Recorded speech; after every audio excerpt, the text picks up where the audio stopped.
Hi, I'm Jayne Rios. I'm the CEO and founder of Express Yourself eLearning, as well as Acts 2 Technology, ACTS, like the Bible.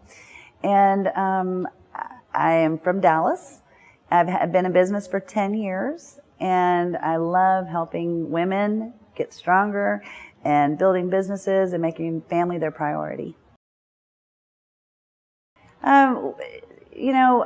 I started my company with the need and the wanting to be home with my children, and 10 years ago. And God and we have found a way. I'm still in business. I still love what I do, and I'm still passionate about being home with my kids and being there for everything. And so we created a few years ago an e-learning system. I had a video company, and I saw the need in the world to use technology to reach people where you could never reach them before.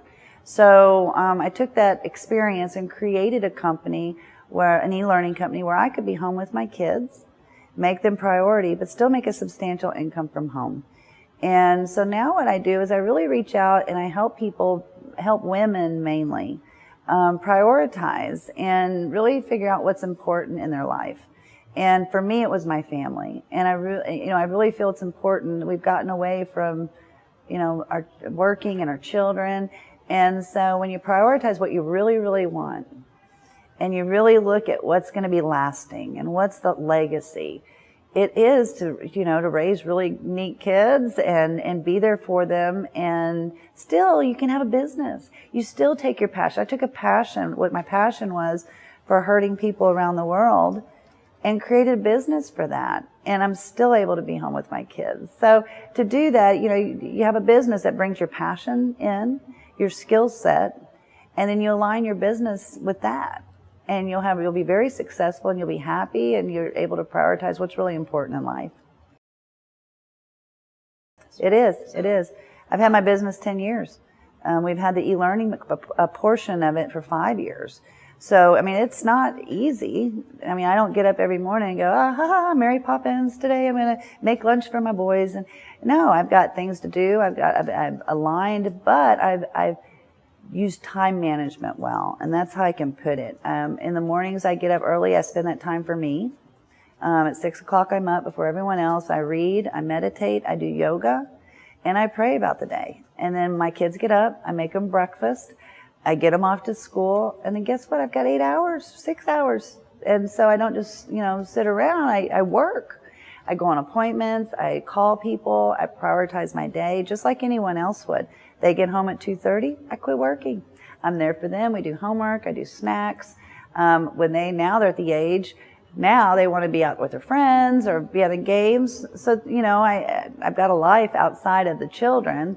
But I've learned to use time management very well. And so I'll go right back to work, and I work till 6, start dinner, get dinner done. And when they go to bed, I probably, sometimes I still work a couple hours, especially with Facebook and social media. That's kind of my social media time where I can share and schedule. And so, but it's not easy. But work isn't easy. If you have a job 8 to 5 and you still have your family, you still have to work. So I'm not going to be one of these people that says, oh yes, and you start this and prioritize and everything's glory and happy. No, it's what I prioritized and where I wanted to spend my time, what I felt was important. I think all of us have a passion for different things because we've all been through different things in life. I had 5 stepfathers, 4 stepmoms. I did not have a stable home. And I've had a lot of bad things happen to me. So, I could have had a victim mentality. I haven't. I've decided to, forgive everyone. It's not them, it's me. And, so that gave me the passion to help kids, I think, because I was one of those kids that was left behind. And I didn't want that to happen to my children. That's why I waited until I was 35 to have kids. I did not know if I could be a good parent. I did not know. I didn't want to go out and party and do all these things and have a family at home, So I waited until I was later in life. And when I knew I was stable, I knew I'd forgiven, I knew my heart was in a good place, that's when I was able to move on. But that's what gave me the passion, I think, for children, being home with my kids, for helping kids that don't have somebody to help them. But that's where my strong passion came from. So I think you need to really kind of look at what you've been through. And, you know, what I always walk through with my clients and with people is to say, okay, what do you like? What do you like to do? What makes you the happiest? What gives you purpose to get up every morning? And what really truly is that? And that's where you're going to find your passion. A lot of it has to do with your environment, where you've been, what you've been through. And I think that's what really pulls at your heartstrings to say, let's make it better. You know, if you see a situation, how can we make it better? And speaking of e-learning, I was in Africa and I was working with the kids over there who had lost legs, and we were putting prosthetic legs on them. And they were asking me all these questions about God in New York. So I went online to find something about God to show them. Well, everything was theology school. Everything was pay this, pay that, pay that. Well, it's America. That's the way we think. And I'm like, where are the free stuff? Where's the Bible online? And, you know, this is 5-6 years ago, kind of ahead of its time.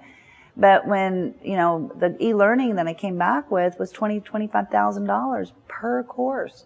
So, you know, I'm like, let's change this. These poor kids need the knowledge, and everyone wants to be greedy and charge. Let's create a way to make it very inexpensive. And so that's when we came back to the States, and I partnered with a developer, and we created the first WordPress e-learning plugin. And that's kind of how it all started. And then I was able to partner with churches. And that was my heart, again, reaching the unreachable, and the people who we aren't normally reached. And so we used e-learning to be able to do that. And then we went partner with ministries. Again, I'm all about partnering up. You have an idea. You have a great passion, but you don't know where to go. Go to the people who are already doing it. Go to the people that aren't doing what you're doing and have a passion for the same thing, and partner with them. They'll be more than happy to help you further your passion and purpose, especially if they're women. And you know that with webinars, especially with women. When you consider partnering with somebody, it is very strategic. So, you know, when I created the e-learning platform, the first thing I asked myself was, who could use this the most? I looked at all the ministries around the world and in our local area, and someone I really highly respected was June Hunt. How am I going to approach her? Hope for the Heart, huge center here in Dallas, you know, on the radio, on TV, and a huge ministry. How would that happen? Well, I knew she had a need. And I knew that she was printing books and trying to send them to China where they were burned. And, you know, as a persecuted country, couldn't send a Bible. So I knew there was a huge need there. And once you recognize and you look at a partner like June, she's just like us. And we're if it's a win-win for both of us, don't try, when you partner up, make sure it's a win-win and you don't easily get rejected, because then it might hurt your heart and you might want to not move forward. So look at someone who really needs what you're doing, is not doing what you're doing, and it's a great partnership. And then you just approach them. That's all we had to do. I mean, luckily with June, she was my very first client on our e-learning platform, but I created it for her, which was interesting. And again, how the universe works, when your thoughts, their thoughts and need, God brings that together. And that's exactly what happened. Created it for June. The whole time we were creating it, I said, I'm going to give this to Hope for the Heart. Let them be the beta. They have 100 different languages, 100 different materials for each course, perfect for her. And so, again, not thinking about the money aspect, but thinking about who can I serve? Who can I help the most with this? Knowing she had 100 ministries in all these different countries, she was the perfect choice, and right here in my backyard. Sent out a press release. Within 10 minutes of that press release distribution, she called me. Interesting, right? And so I'd all full well going to call her, give it to her. They called me and said, hey, we saw this, we need this. I'm like, I know. I dropped the phone crying, literally. And I picked it up and I said, I'm so sorry. When we were creating this, I thought of you. I wanted to give this to you. And our first implementation was China. So, and the internet's run by the government, so interesting. But, when you want to partner up, look for somebody that has, and I always say, look for someone with a big following, because that's what's going to help you the most. And, who is out there that needs your services, who has the biggest following that you can partner with? That's how I started my video company 10 years ago. I knew nobody had iPhones back then. I was teaching people how to use flip video for phones. I went and partnered with the Richards Group. largest ad agency in Dallas, but didn't have a video component. All of their clients needed video. So went and partnered with them, and it made my company. Huge office, 635 and 75, until, back to my priorities, I couldn't be home with my kids. I shut it down. A lot of people inspire me. Number one, Jesus Christ. I mean, he said love, and I take that seriously. I love people no matter where they are. I'm non-judgmental. I love, love, love, love. Besides that, the women out there that are raising their families and making them priorities and working as hard as they can, because they know the legacy that we'll leave with our children. They know that you can't get those years back. They know they work so hard, and they inspire me every day because I work with them and I meet them, and I'm like, wow, what an amazing person. You've held all this together, and you know, you've got all these responsibilities, but you're still loving and have your priorities straight. Those are the women who inspire me. A lot of them are single moms now. And that to me is an amazing task when you can see a single mom work so hard. You see her children so respectful. That took some doing. That took a lot of, I'm going to make this work. And that's who inspires me. Don't let your past dictate you. That it's huge. Don't let your past dictate you. It's not who you are. You've been through circumstances, and you've been through probably a lot. But don't let that dictate. Forgive people. They know not what they do. And you're in charge of your life. So there's at some point, people who've been through so many things need to stop. And it's not the attitude of, well, I've always been this way. This is how our family is. No, you can stop that and leave a new legacy for all eternity, for your family and your friends. I mean, whoever you meet. And so my biggest life lesson would be, don't let your past dictate you. Make a new future for yourself. Figure out what that is, what you're passionate about, where you want to be in life, and go for it. Interesting.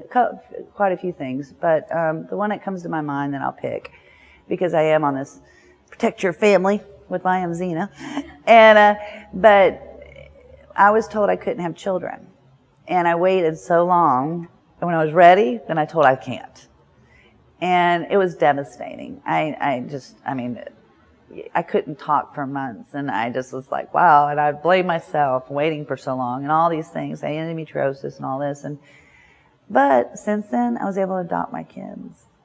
And I can't imagine my life without my children. And they're adopted. My youngest is adopted from Corpus Christi, and we adopted him when he was 2.5. He's going to be 10 in August, and I can't imagine my life without him. So adoption has been a very big part of my family. Foster care, we got him out of foster care, so that's why I have a big heart for kids who can't defend themselves and I can't imagine not having grown up, even though my family was where they were and not the best. I can't imagine my life without them, because my mom and I are best friends now. I was able to forgive and move on. And so I wanted, so that's been a highlight of my life, is being able to adopt a child and make him, my own. And so that's been awesome. Well, that's a great question, because I always have stuff planned. What I'd like to do, that we're actually doing now, for my future, is within the next couple of years, open a foster care for teenage girls, and adopt all of them. Because there's, in the foster care system, once a girl hits a certain age, which is usually around 13, they're claimed unadoptable, and they're stuck in a home. We only have one in the entire state of Texas. It's in East Texas by Tyler, so I moved to Denton so I could open a girls' home up there for the so-called unadoptable girls. And so we're going to 13 to 18. They never have to age out. We're making it like a sorority where if you're 18, you move on, you come back and you help. You always come home for Christmas. My husband's agreed that we're going to adopt every one of them. So who knows, in 10 years from now, I may come back on womanrs.com and say, well, here's my 100 daughters. But Womanrs has been a great venue for me, because I can show them such wonderful, strong women. And we've all come from so many different walks of life, and it's okay. We're here to love you. We're here to strengthen you. We're here to partner up with you. and create all that we can just from woman power. You know, and so that's why I love what you're doing too, Tilde, with Womanars. But to start that with the foster care, we started I Am Xena. And I think that's what you want to say. I Am Xena, X-E-N-A, Princess Warriors. And we're defending anybody who's having issues with violence against women and children. And we're on the court steps. We're doing it through email with our senators and our congressmen. And we're there for anyone who needs us. If you're in an abuse situation, if you've been raped, if you've been, you know, whatever's happened to you and it's been physical and it's been, you know, and you're in court or you need help with a bill, anything like that. So I Am Xena, we have free self-defense videos online that help women protect themselves and their children. Wow, it says everything, because together we do have the power. The power of a woman is that not only are we strong and we can multitask, we can work, take care of our families and our kids, but man, we've got some nurturing and love for each other. And I think when the power of women together collectively, we all have the same issues. In London, same issues as the United States. Mexico, same issues. We all have the same issues. We're trying to struggle and raise our families and have friends and our kids and do a good job at work and partner with people so we can make a difference in the world. That's only the power of a woman.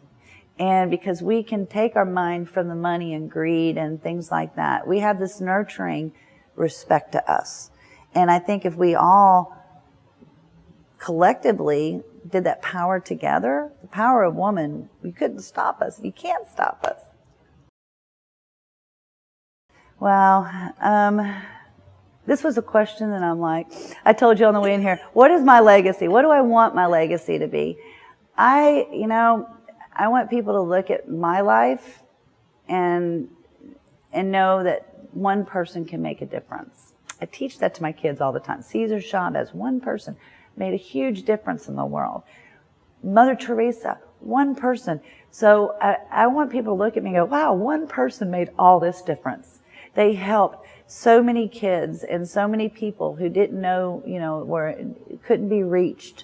And then my kids, I look at them and, I want them to carry a legacy of love and kindness and respect for each other. So then they can turn around and leave a legacy of kindness and respect, because that's the only thing that's going to last in this world. It's the only thing. I think we covered it. I think women, if we do stick together and we can make a huge difference.